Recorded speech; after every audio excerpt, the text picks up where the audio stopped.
la démographie est, pour moi, qui pratique cette science de l'économie, et cette science entre guillemets, depuis maintenant un certain temps, la démographie a toujours été un allié extraordinairement précieux parce qu'elle nous permet d'avoir cette distance, elle nous permet d'avoir cette prévision qui est relativement invariable et qui est extraordinairement fiable. Entre l'époque du Christ et l'an 1000, il ne s'est quasiment rien passé. La population mondiale était à l'époque du Christ de l'ordre de 250 millions d'habitants. En l'an 1000, elle était toujours à peu près de 250 millions d'habitants. Elle est passée probablement par une période un peu déflationniste sur le plan démographique vers l'an 500. Ce n'est pas parfaitement documenté, mais grosso modo, il ne s'est rien passé, ce qui n'était pas tout à fait le cas avant. Hein. Alors, ce qui est très intéressant, c'est que de notre perspective, la population, quand on parle de population mondiale, dans notre perspective ethnocentrée, on parle de population européenne. Nous étions dominants sur la planète. Bon, d'abord, il n'y avait que nous, il n'y avait que nous qui parlions une langue correcte, il n'y avait que nous qui étions développés, éduqués, etc. etc. C'est totalement faux. 3 groupes ont toujours dominé sur le plan démographique sur la planète. La Chine, ou plus exactement la Chine et la Corée, parce qu'on les assimile aussi bien sur le plan géographique que sur le plan ethnique, le sous-continent indien et l'Europe, ou l'Europe et ce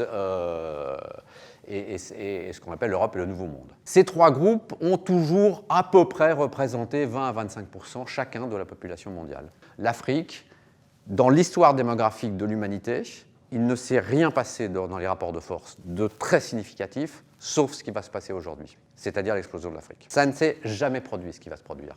Un pays qui va passer, en l'espace de 2 siècles, de 7% de la population mondiale à 40%. Au XVIIIe siècle, les choses changent, en fait. Les choses changent parce que la médecine est capable d'éradiquer un certain nombre de maladies qui tuaient les nouveau-nés d'une manière forte. Brutalement, fin XVIIIe et XIXe, on passe de mortalité infantile qui sont de l'ordre de 300 pour 1000, qui ont été, ce chiffre est à peu près constant dans l'histoire de l'humanité aussi, à 200, 100, etc., pour tomber quasiment à 0 dans la plupart des pays développés aujourd'hui, ou à des fractions 1, 2, 3 pour 1000.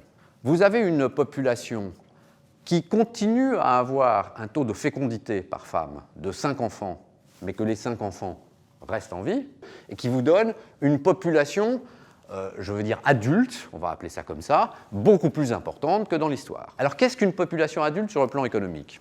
Prenons des chiffres de croissance économique, je m'excuse, ça fait encore beaucoup de chiffres, depuis une cinquantaine d'années, mais on ne va pas prendre des PIB globaux, on va prendre des PIB par habitant. États-Unis, le pays le plus productif, le plus, etc., etc.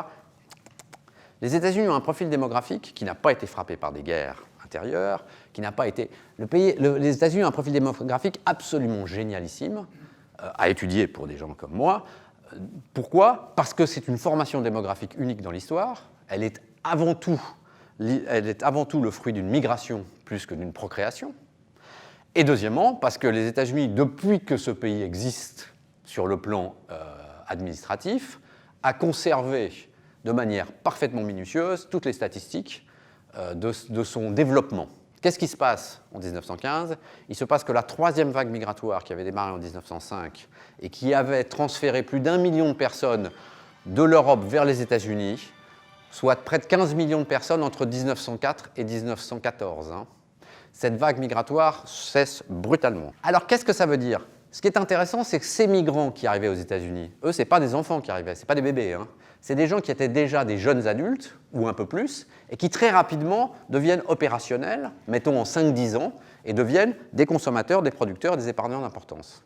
Vous voyez l'influence de la démographie sur les marchés.